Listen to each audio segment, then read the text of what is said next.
Meanwhile, in China, the foreign minister is still missing. The foreign minister of the country, nowhere to be found. Over 3 weeks and counting, Qin Gang has not returned to office. So where did he go? Beijing won't say, and their response is fueling speculation. China is being very cagey about this. First, they said Qin Gang was unwell. Then they went completely silent. And now they say the government has, quote unquote, no information to provide, no health updates, no whereabouts, not even saying if he is better or not. So is Qin Gang very sick, or has he just disappeared? Which is completely normal in China. It's a completely normal thing to happen in China. People disappear all the time. But this time, it's a very senior government official.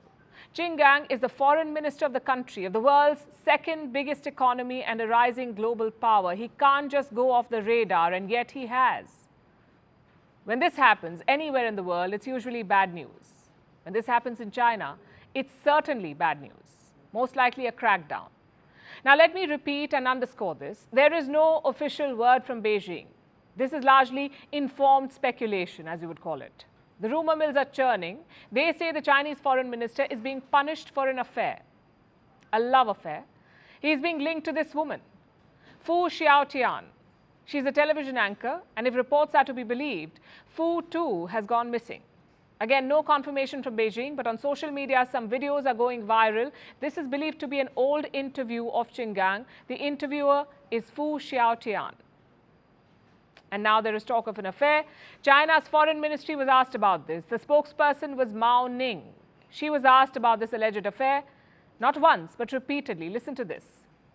Does the foreign ministry have any update on Foreign Minister Qin Gang and when he will return to public duties? Or why he's been out of the limelight for 3.5 weeks now? Financial Times again. The Times of London has reported that Qin Gang's disappearance is related to being under investigation for an affair with Fu Xiaotian, a Phoenix TV reporter who recently gave birth in the U.S. Do you have any comment on that? Clearly, those questions made her quite uneasy. Now listen to her response. I am not familiar with the situation you're talking about. That's what she said. That's all that she said. Not familiar with the situation you're talking about. But here's where it gets even more interesting. When the official transcript of this conversation came out, Beijing had removed this statement. It reminds you of that phrase from Alice in Wonderland, curiouser and curiouser. China's internet censors have also been pressed into action. They're scrubbing social media. Posts with phrases like, "Where is Qin Gang?" have been taken down. But people are still asking questions. Look at this post. A Chinese netizen is discussing Qing's disappearance. He says, and I'm quoting again, "The Ministry of Foreign Affairs' press conference was silent about old Qing's whereabouts except for health factors, which inevitably makes people suspicious." So there is a lot of chatter and a lot of questions, and Beijing's silence is not helping.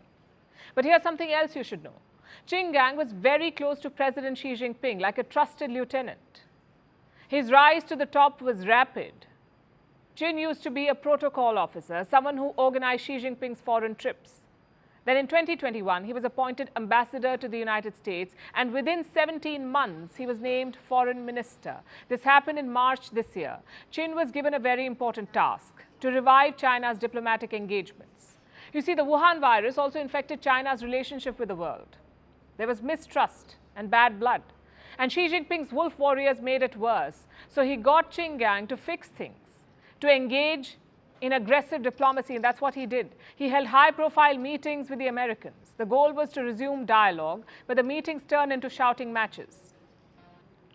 His last engagement was on the 25th of June this year. 25th of June, that's when he met diplomats from 3 countries, Vietnam, Russia, and Sri Lanka. And this was the last time he was seen in public. In the days that followed, he had more important meetings lined up. Qin was supposed to meet Joseph Borrell this month. Borrell is a top diplomat of the European Union. He was supposed to travel to China, but that meeting was postponed and no reason was given for that. Qin was also supposed to attend the ASEAN meeting in Indonesia last week, but he did not show up. Instead, his predecessor, Wang Yi, was sent. He was earlier the foreign minister of China, Wang Yi. And when he was sent to Indonesia, that's when China said Qin is sick. But the alibi is not working anymore. Even Chinese citizens don't believe it. So now the censors are at work and the Communist Party is pulling the strings from behind because, like I said, disappearances are par for the course in China. High-profile names suddenly disappear. Speculation follows and their return is usually stage-managed by Beijing. Xi Jinping did it himself. In 2012, just before he was named president of China, Xi vanished for 2 weeks. He reappeared just before he took over, no reason given for his absence.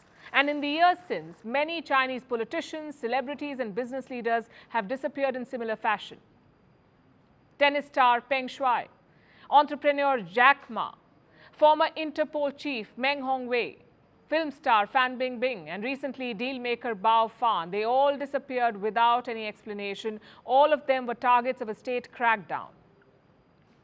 And when they returned, they gave some vague stories. This time, it's the foreign minister of the country. Is Qin Gang the new target? Well, don't wait for Beijing to answer that question.